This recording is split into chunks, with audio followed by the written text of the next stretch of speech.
quelquefois si drôle, sur un coin d'épaule. Oh oui, si drôle. Regard qui frôle. Quelquefois si seul, parfois elle le veut. Oui, mais si seul. Oui, mais si seul. Bonjour et bienvenue dans l'émission Femmes dans tous ses états sur Jade FM 99.7.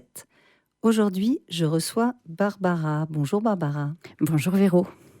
Peux-tu te présenter brièvement? As-tu des enfants, un conjoint? Quel âge as-tu? J'ai 52 ans, je suis mariée depuis 24 ans. Nous avons 3 enfants, 2 garçons de 20 et 22 ans et une fille de 16 ans. Barbara, on se connaît depuis longtemps, toutes les deux, puisqu'on a des amis en commun. Depuis plusieurs années, ton mari et toi rencontrez des difficultés particulières avec votre fille, une de vos 3 enfants. Elle traverse une période de trouble de l'alimentation, communément appelée anorexie. On peut appeler cela comme ça ? Effectivement, notre fille souffre de troubles du comportement alimentaire, appelé TCA, depuis 3 ans. C'est une maladie mentale en lien avec l'alimentation. Il existe plusieurs TCA. Les plus connus sont l'anorexie, dont souffre notre fille, la boulimie et l'hyperphagie, mais il en existe d'autres. Comment ça se manifeste ? L'anorexie, c'est une maladie mentale de restriction alimentaire pour perdre du poids. Les personnes souffrant d'anorexie sont obsédées par l'alimentation. Elles y pensent tout le temps. Elles souffrent de dysmorphophobie, c'est-à-dire qu'elles ne se voient pas comme on les voit, elles se voient grosses. Donc elles veulent maigrir et ne réalisent pas qu'elles se mettent en danger en perdant beaucoup de poids. Elles comptent leurs calories, elles sont obsédées par la balance, elles font beaucoup de sport pour éliminer et s'autoriser à manger. C'est aussi la maladie du contrôle. Elles contrôlent leur corps à défaut de contrôler autre chose. Comment et quand cela a-t-il commencé ? Ce qui est terrible dans cette maladie, c'est qu'en tant que proche, quand on s'en rend compte, la maladie est déjà installée depuis plusieurs mois. Ah oui. Ouais, c'est ça qui est difficile. Notre fille est tombée malade a priori l'hiver avant ses 13 ans et nous nous en sommes rendus compte seulement l'été, une fois que tous ses vêtements étaient trop grands. Elle est devenue triste, elle ne voulait plus voir ses copines. À table, tout devenait compliqué. On voyait bien des petits signes avant, on se disait c'est un petit virus, les maux de ventre, on les expliquait par un corps qui se transforme à l'adolescence. Elle ne prenait plus de goûter, mais à 13 ans, rien d'extraordinaire. Et ses 2 frères étaient encore à la maison à cette période-là ? Notre fils aîné avait déjà quitté la maison pour faire ses études et notre deuxième fils s'apprêtait à quitter le nid. On s'est bien sûr demandé s'il n'y avait pas un lien. Et comment ton mari et toi avez vécu cette période et qu'avez-vous mis en place pour l'aider ? Alors c'est une période de vie très douloureuse qui nous a beaucoup affectés, mon mari et moi, et qui laisse des traces. Être spectateur de l'autodestruction de son enfant en étant impuissant, c'est terrible. Oui. Donc on a eu la chance d'être 2 pour se soutenir et se remonter le moral mutuellement. Souvent les baisses de morale, on ne les avait pas en même temps. J'ai souvent pensé aux parents séparés qui vivent cette maladie seuls. Il y a vraiment de quoi craquer. Alors pour répondre à ta question, ce qu'on a mis en place... au départ, ça a été le parcours du combattant. On s'est relayé pour les nombreux rendez-vous médicaux afin d'écarter une éventuelle maladie, autre qu'une maladie mentale. Puis assez vite, le diagnostic a été posé. Notre fille a eu une prise en charge hospitalière donc pour maladie TCA et 4 mois d'hospitalisation tellement elle était dénutrie. Alors cette première année, on l'a complètement subie avec les multiples rendez-vous. On a fait confiance aux médecins, puisque notre fille était en danger physique. Il fallait la renutrir par sonde entérale, d'où les 4 mois d'hospitalisation. Notre fille, qui était dans le déni de la maladie, nous en a énormément voulu. Et elle ne nous a pas parlé pendant des semaines. Le retour à la maison, après l'hospitalisation, a été très difficile également. Notre fille n'était plus en danger de mort, elle avait repris quelques kilos, mais psychologiquement, elle en était toujours au même point. Elle refusait tout soin psychologique, puisqu'elle considérait qu'elle n'avait rien à dire, qu'elle ne savait pas pourquoi elle était tombée malade. Et surtout, je pense qu'elle n'était pas prête à guérir, donc elle ne voulait pas d'aide. On l'a récupérée avec des tocs invivables pour nous. Pendant 1 an, elle ne s'est pas assise dans notre canapé. Elle ne s'autorisait aucune détente. Impossible donc de regarder un film. Elle prenait des douches froides en plein hiver. Elle avait une obsession de l'hygiène incroyable. On ne pouvait plus la toucher. Elle s'arrachait les cheveux pendant des crises. C'est à ce moment-là qu'avec mon mari, on a été obligés de mettre notre vie entre parenthèses pour la sortir de cette spirale complètement destructrice. Donc on essayait de la laisser le moins possible seule, malgré le fait qu'on travaillait tous les deux, puisqu'elle avait des pensées suicidaires. On évitait de cuisiner devant elle. Dès qu'elle finissait ses repas, alors que c'était toujours les mêmes repas, qu'elle mangeait à toute vitesse, un de nous deux arrêtait de manger afin de lui faire un jeu de société pour la distraire et éviter qu'elle se fasse vomir ou qu'elle se scarifie, ce qu'on a eu régulièrement. Donc au quotidien, nous devions sans cesse s'occuper d'elle pour lui changer les idées et éviter de se détruire ou qu'elle regarde des vidéos néfastes, puisque elle a fini par avoir un téléphone, comme beaucoup d'adolescents aujourd'hui. Elle n'avait plus le droit de faire de sport, donc pour compenser, on allait beaucoup marcher. Ça, c'était plutôt sympathique. Nous sommes régulièrement aussi partis en vacances pour couper le quotidien et casser le rituel qu'elle s'imposait. Et à chaque fois, on était récompensés. On remarquait des évolutions positives. Ça la bousculait, ça perturbait la maladie. Et nous, ça nous donnait une bouffée d'oxygène. Et il faut reconnaître que les loisirs lui donnaient plus envie de vivre et de se battre. On peut dire que votre quotidien a été complètement changé, du coup. Oui, bien sûr. Pour ne pas la laisser seule, on sortait chacun notre tour. On peut dire que la vie de couple, on l'a mis entre parenthèses, c'est sûr. On sortait à 2 seulement si on avait une copine ou un de ses frères qui pouvait rester avec elle. On a peu vu nos amis, mais bon, ils l'ont bien compris. D'ailleurs, tu as parlé de ses frères. Quelle relation avait-elle avec eux? Et qu'est-ce que eux, ils en disaient? Alors, pendant 2 ans, elle a eu très peu de relations avec ses confrères. Ils essaient de garder le contact à travers des messages, des blagues, se confier sur leurs histoires d'amour pour la distraire, la faire rire.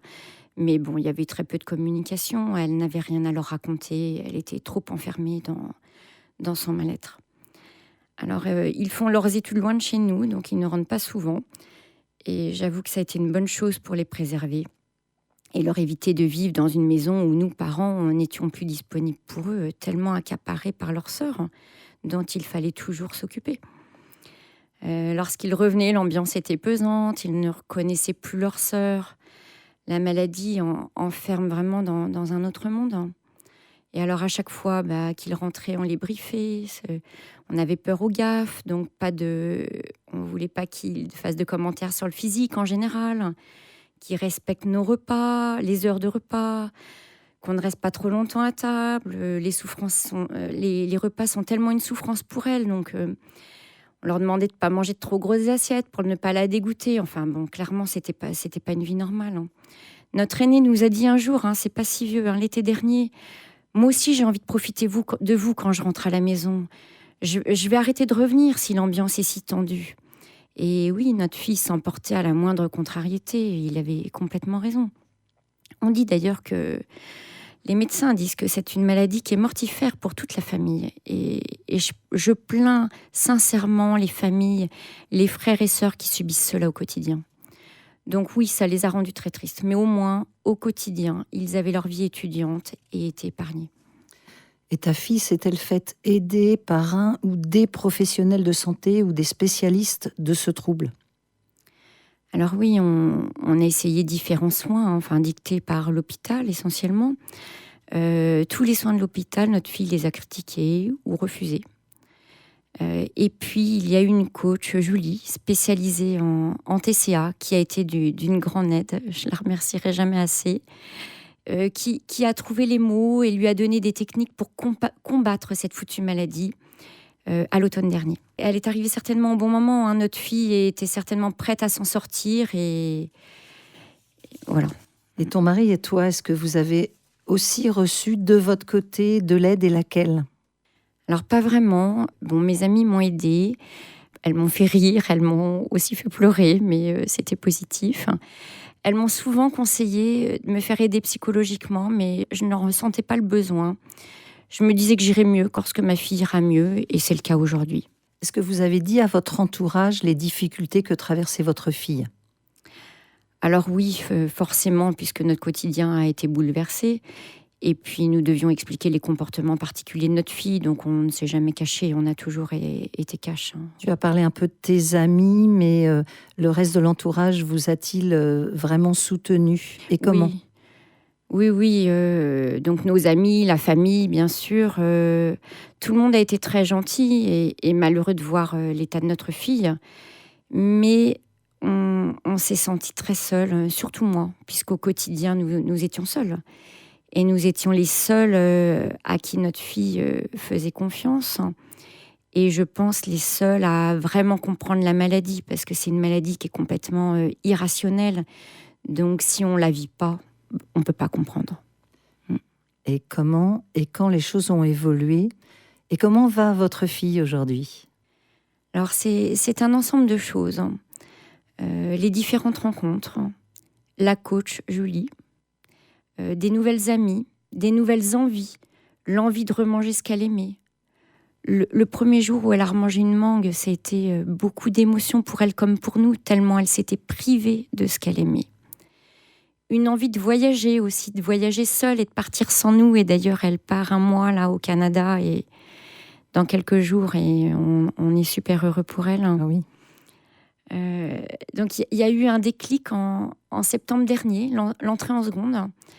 Notre fille a réalisé qu'elle voulait avoir une vie normale et retrouver des relations sociales de son âge, se faire de nouveaux amis au lycée.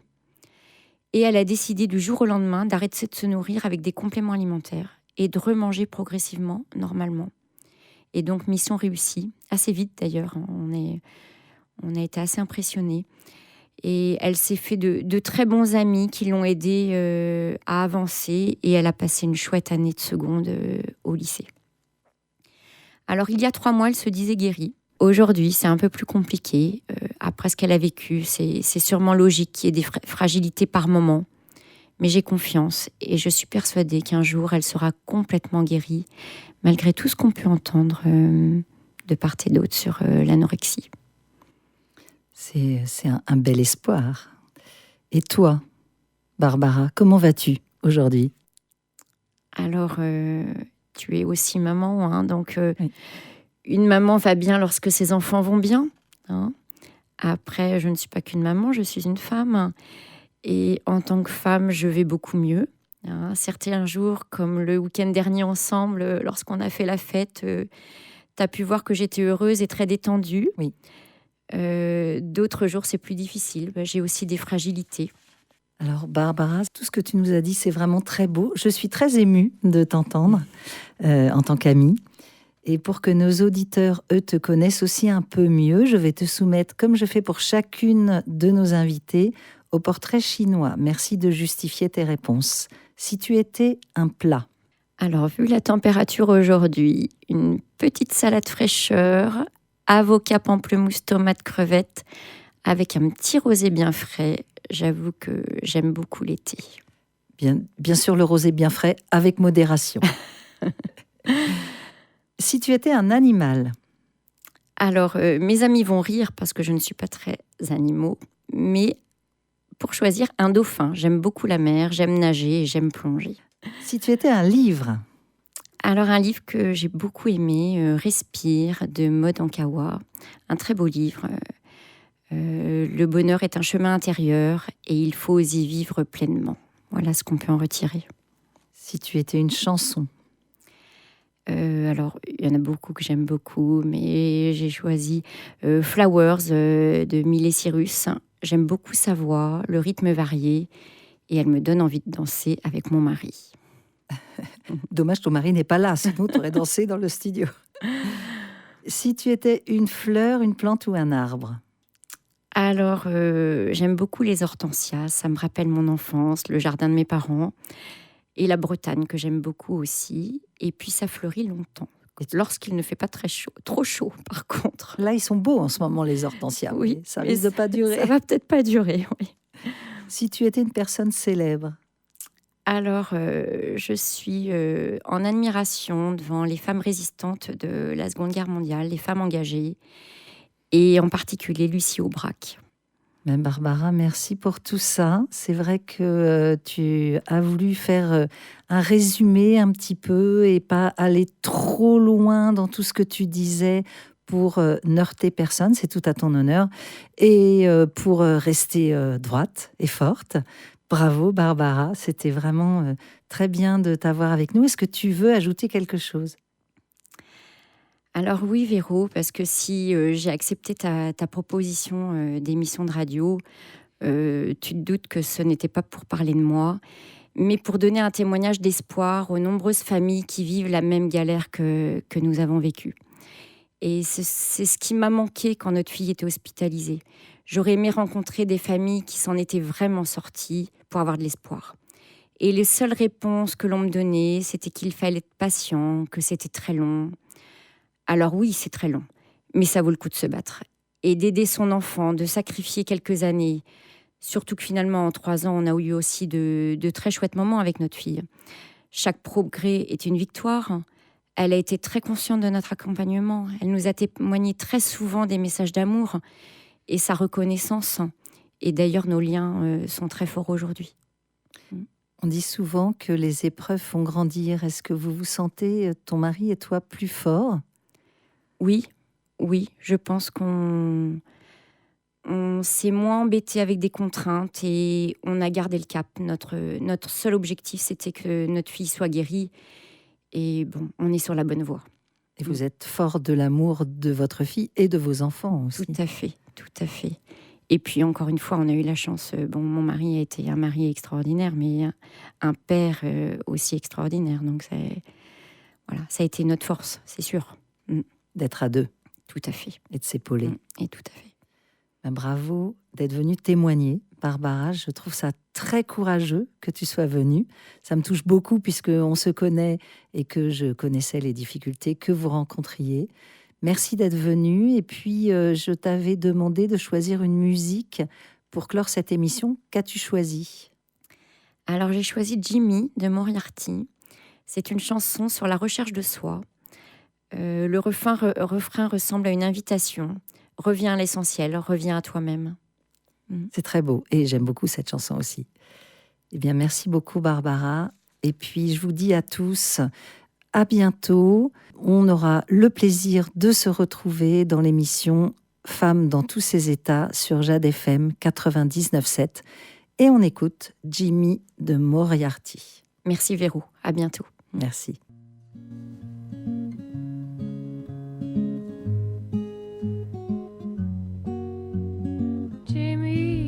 Won't you please come home? The grass is green and the buffaloes roam. Come see Jimmy, your Uncle Jim, and your Auntie Jim, and your cousin Jim. Come home, Jimmy, 'cause you need a bath, and your grandpa Jimmy is still gonna die.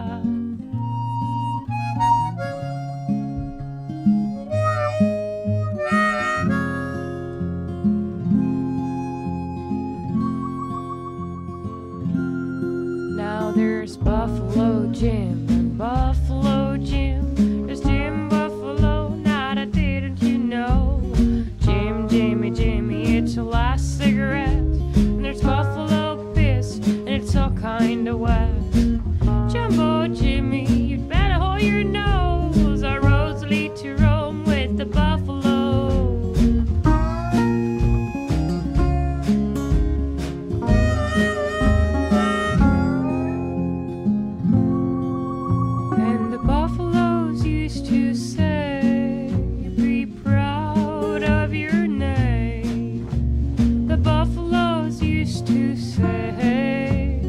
Be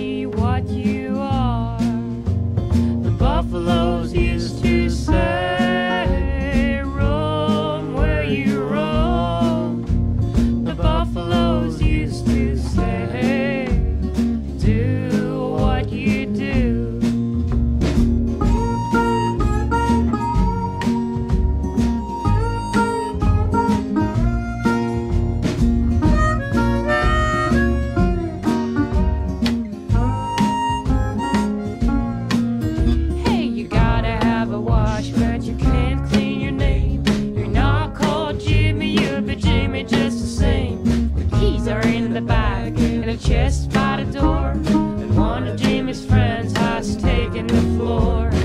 Jimmy, won't you please come home, where the grass is green and the buffaloes roam. Dear old Jimmy, forgot you're young, but you can't ignore the buffalo song.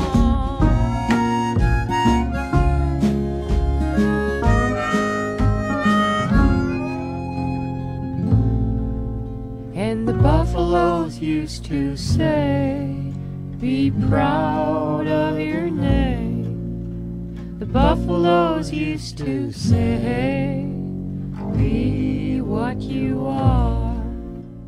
The buffaloes used to say,